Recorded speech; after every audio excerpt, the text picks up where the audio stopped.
Yeah? Oh, Luke, it's Audrey Hardy. I just checked this new voicemail thing and discovered your message. I'm sorry it's taken so long to get back to you. No, that's okay, Audrey. I was just sort of checking on Elizabeth. I wanted to know how she was doing. Well, she's doing all right. Thanks in great part to your son. Oh, well, good. I expect that you're seeing more of Lucky than I do these days. I hope he isn't wearing out his welcome.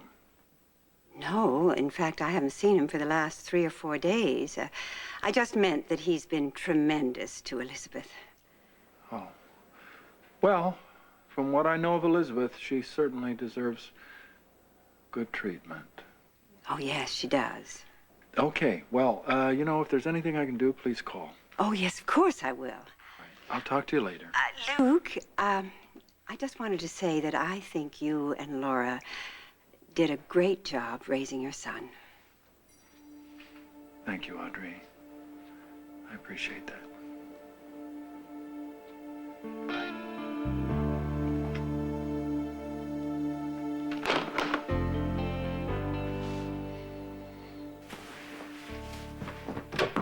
It's just me. Got you some breakfast. Where's your grandmother? Oh, she's on the phone downstairs. What about Sarah? She's about to leave with Graham, and you should be safe to go out to dinner then. Thank you. Hmm? So, do you think you're gonna come back tonight? Will that be a problem for you? You can tell me. Actually, I've been able to turn the lights out for the past couple of nights. I even got some sleep. Well, it worked out great for me. Good. So this plan you came up with, you said it was dangerous. Not for you. Last thing I'd ever do is put you in danger. You allowed to tell me what it is? I'm gonna be doing some work for Helena Cassadine, Nicholas's grandmother. I thought you hated the Cassadines. I thought your whole family did. Yeah, always have, always will. So what's the deal with this job? Well, Helena knows where the bodies are buried. Literally? Maybe. You see, she's kind of the homicidal branch of the family tree. But she has some information I want. Isn't your dad gonna freak? Well, he's the one who taught me to think this way now, isn't he? I wish you could give me some of your courage. This is the morning that support group meets at the hospital, and it starts in about 10 minutes. Well, I got time. I can walk you there. You might end up having to push me through the door, and that wouldn't look real good. But if I don't go, you're gonna have to sleep on my floor for the rest of your life. Well, I could be there when you get out. Okay, I'll be there. Of course, if you don't go, it's gonna look real weird me standing outside the door. All right, I'll go. Okay? Okay. I'm going now. This is me going. Go on, get out of here.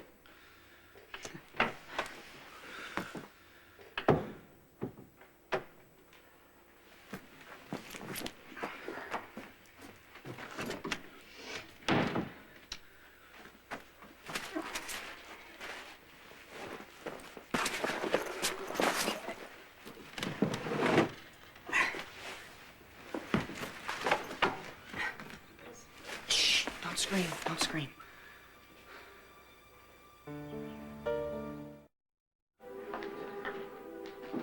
Security Officer Carlson, please contact the 8th floor nursing station.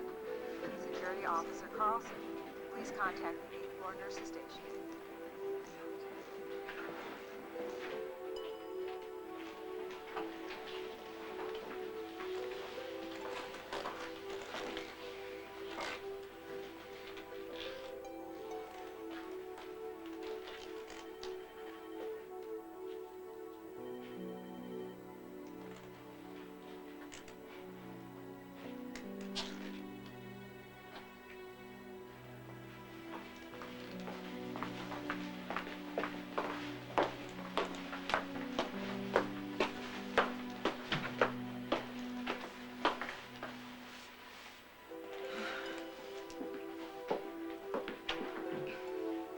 The first time's the hardest.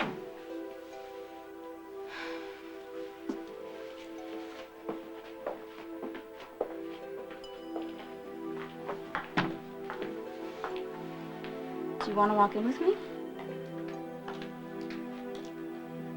Come on.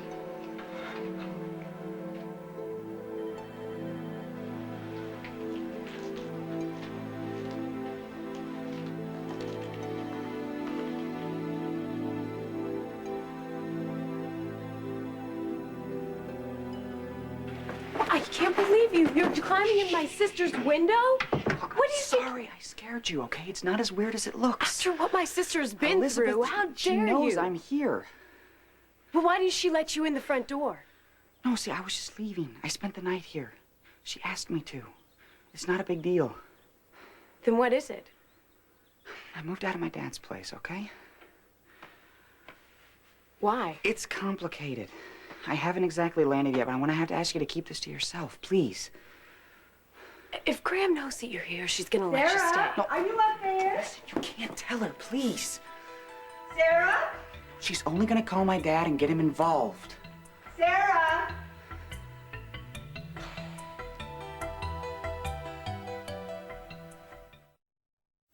But Graham can help.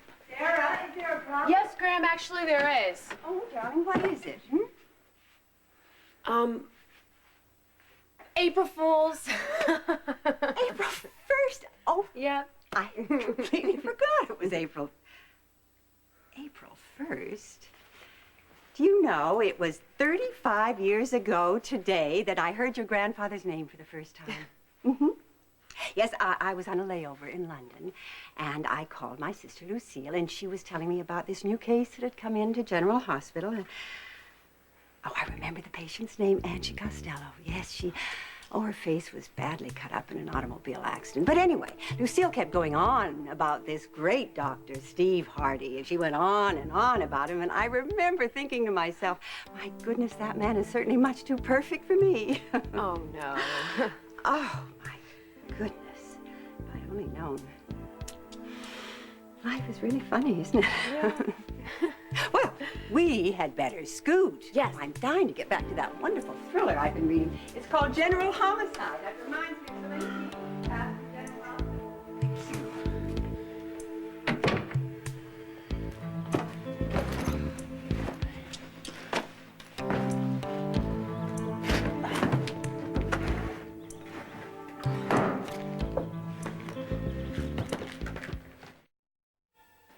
Color of rape? Red.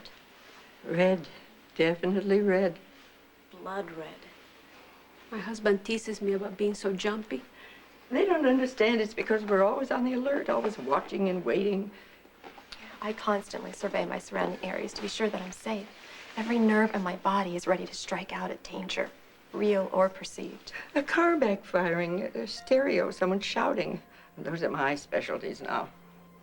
I tell my husband it's not something I wanted, but that's something something happened to me, and that's why I act this way.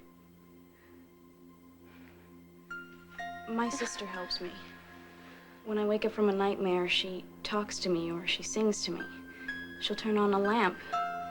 She gives me a minute or two to see where I am because it's not where I was a minute ago. She doesn't touch me for a bit because sometimes it scares me. I can remember laying there, praying to God to just make it end, wishing that I would just die just to get it over with. I remember thinking if I was still alive, I wouldn't be for long. I started remembering some things. Some colors, clothes. The clothes the man wore who raped you? Yes. Then 2 days ago, I was walking into my apartment building, and I heard this guy talking to the landlord, and they were talking about him fixing some wiring in one of the apartments. It's okay. Just breathe. Just take a good breath. I can't eat. I can't sleep. I tried to go to class, but I couldn't get out of my car. It's like everything's snowballing and I can't make it stop. It's okay, Carol. Carol, I want you to take a breath. Just take a breath. Sit there with the feelings you're having and just breathe. Let's everybody breathe. Hmm? In and out. That's good. That's good, honey. Take a deep breath.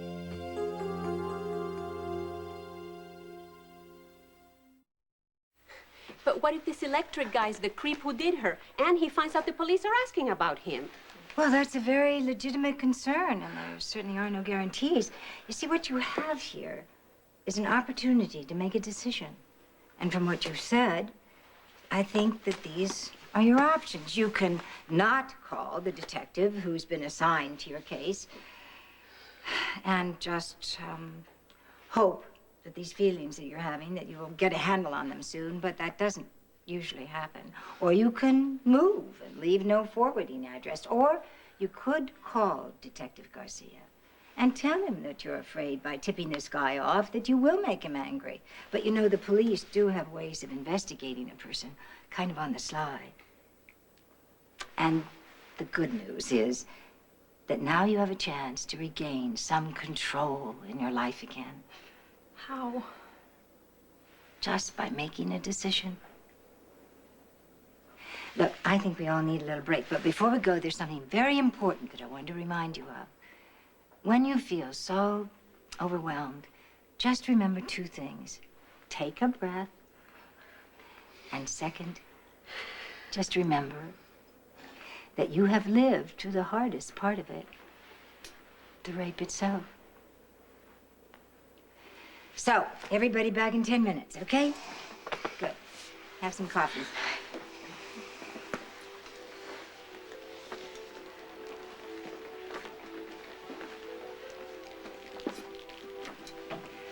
Yes, hi. Just wanted to tell you that I'm an old and dear friend of your grandmother's, and please give her my best. Did you have a pre-meeting with Ellen Burgess? No. Oh, well, then I guess I owe you an apology. When Ellen told me to take over this morning as facilitator, she told me she was expecting somebody new, and I just assumed that it was you. Have you had individual counseling? No. My sister just saw the flyer. Well, I really recommend it. You know, everybody in here has. Do you think you will? This wasn't my idea. I don't think it's right for me. Well, why don't you think it's right for you? I'm not like these people. Dr. Outler, please contact the third floor nursing desk. Dr. Outler, please contact the third floor. Still volunteering here? No, I was just doing a favor for one of the pediatric nurses. Hey, Liz. He knows. What was he doing here? Well, he said he was posting up flyers. He doesn't know. Yes, he does. No, he doesn't. He saw you come out of a door, that's all. How was the group? It wasn't for me. Now, you gotta give it a chance. You're not gonna get well in one session. I don't belong there, okay? Those people aren't getting well.